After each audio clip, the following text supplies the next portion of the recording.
Hey everyone, I'm here to do a review on the latest chapter of Naruto 693. It's obviously coming to an end. First and foremost, let's summarize this Naruto chapter. It's very obvious that this whole thing was sort of orchestrated in my opinion, a really horrible, non-seamless, non-smooth way. It was very, very clunky in order to appease the fans because everyone wanted the Naruto vs Sasuke fight. So the author, in a very clunky way, because as an author of something that literally like is completely fiction, you can literally almost do anything, and just think up anything. If you want this person to die, he dies. If you want the plot to turn 180 degrees, it turns 180 degrees. So he did it in a very unseemly way, and this whole chapter, I don't know what he was thinking because it was just extremely clunky, and almost like he was aware of how lame it seemed, and he made a point to make it even lamer and more cheesy. I don't know if someone has more background on that. Feel free to tell me, because it seems like it seemed like he was doing it because he thought it would. He was almost mocking this, like mocking the fans. Like, okay, so you wanted this fight, and you wanted Sakura to reveal her love to Sasuke, because that was obviously another big thing. And so he made it so cheesy to the point of it being very, very lame. And I can't tell if it was intentional or not. Maybe it wasn't. But regardless, I thought it was too cheesy. I didn't like the whole reasoning behind this.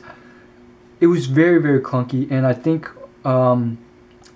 Masashi Kishimoto, he thought perhaps I feel like he wanted to end it right there and then with Kaguya, and he's just at a point where he just wants it to end, and so he did a half-assed attempt to somewhat make the plot reasonable and somewhat logical, but just seems very, very stupid and unlikely.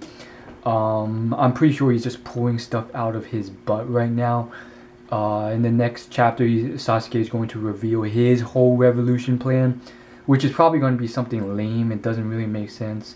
Probably something very cliche, like I want to do the same thing Madara does, but slightly different. So I'm the ruler, or something like that.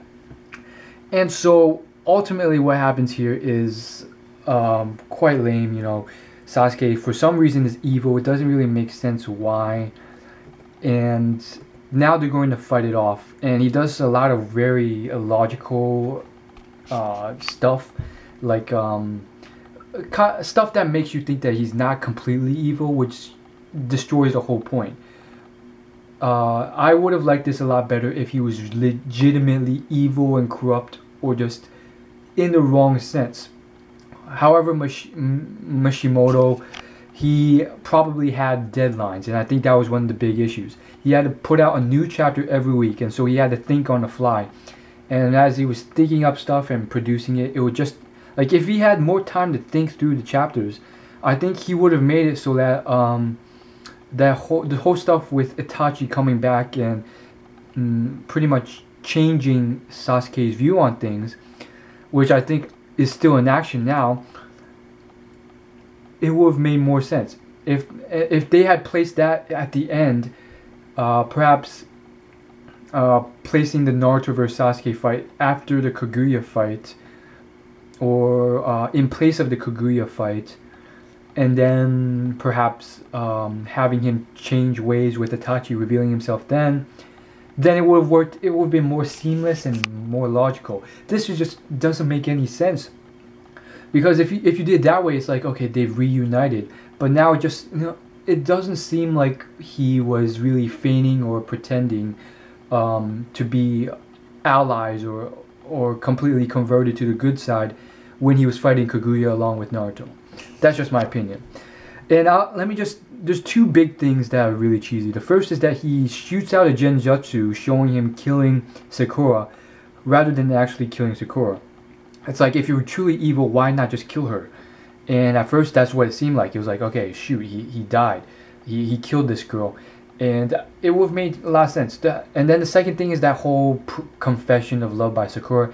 The way it was presented was just exceptionally cheesy. And then I didn't mind like Sasuke coming in and killing her like that. It would have seemed more realistic. And oh my goodness, this is actually bad. But instead, he makes it even more cheesy by shooting out a genjutsu and just making her go unconscious. And then the next big thing is this whole thing of Sasuke saying, hey, meet me at that location to fight. It's like, why? Especially based on Sasuke's ninja kit, it's just like a lot of his stuff in my opinion are just based on stealth and ambush and death and killing. And it's not about like fighting on equal footing to see who's better.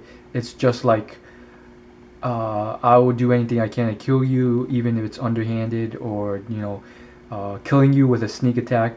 But instead he does this stupid thing, meet me at this place, you know where to meet me, and then they go off and fight in that place. Sure, obviously it most likely has to do with something like the fans wanted them to fight again at that location. I think that was something I really noticed and was foreshadowed since their first fight. I think it was something like towards the end of it. It was like after Sasuke beat Naruto at that location, it's like after the time skip, I'm like, I'm sure they will go back to that location and fight again. It's the same thing with the whole Naruto vs Sasuke thing. It's like a lot of the fans want it. So again, it's just illogical in a lot of ways, and ultimately I think it would have been more seamless. If you really had to add that in, it would have been better if you just like, if Sasuke just started fighting Naruto there with sneak attacks, and then they just, the fight progressed and they were moving through space almost like DBZ fighting, and just happened to land at that location after extended fight. Maybe when they're all bloodied and like it's the last, the last fight between two mortals. But now it just seems like somewhat lame. Like this whole thing, Sakura saying I love you. I'm sure there's a lot of people who are just like, this is so stupid. Like, I don't like, you can't please all the fans, and I think the author should have just stuck to his guts. It just seems like he copped out. I don't know if that's really true, but it seems like it. And while I'm at it, that whole, first off, why is the sage still there? He hasn't disappeared yet, saying like he can't help out, and he's still floating there after like all of them have left. And all he has to say is love is a complicated thing, which is the most cheesiest and irrelevant thing ever. It's like, no one, first off, I don't even want to talk about the Sakura love thing, love confession. It just seems so lame and incongruent with her. But then when he says that, it's like, that's not even a pressing matter.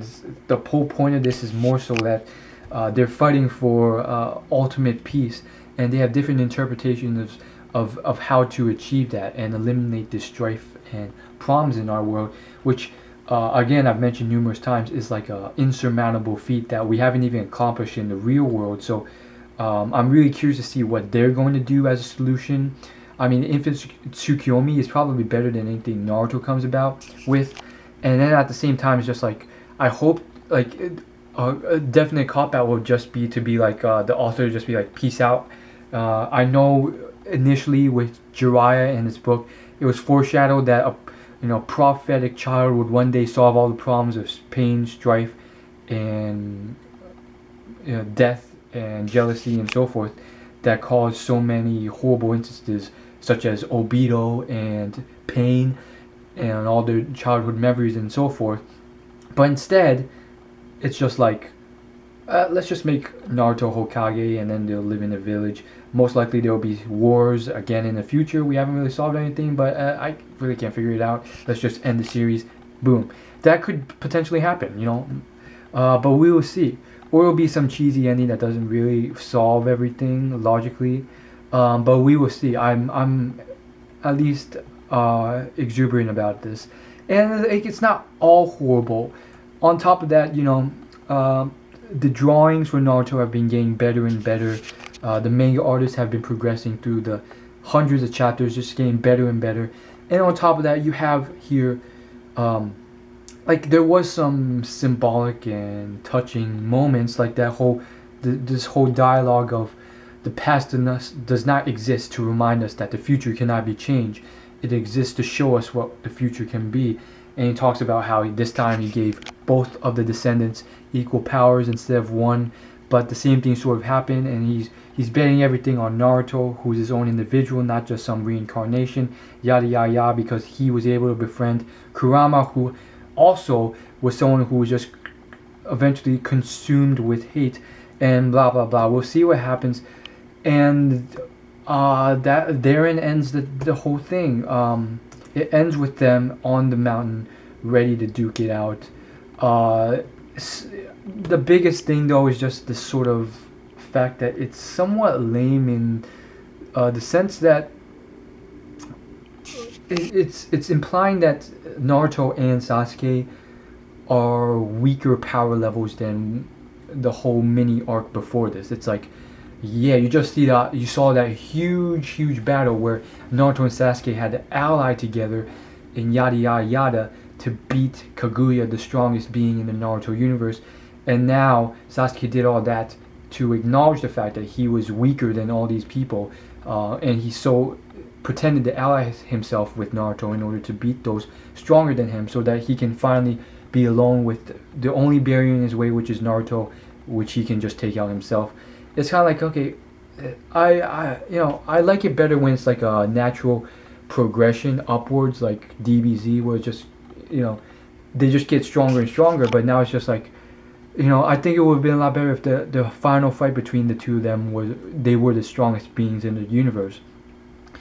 And ultimately, we have a lot more to think about and learn, because like the whole thing with Kaguya could be its own spin-off, in fact, and who knows if she's really bad or evil. Perhaps there's more to the story, and that's what I would more like to explore. Remember that moment where she held both of them on the chin, and she was crying and looking at them? Somewhat, bizarre. Anyhow, that's all I really want to say. Let me know in the comments. Did you think it was lame, cool? Let me know. As always, like, favorite, comment, and subscribe. Thanks for watching.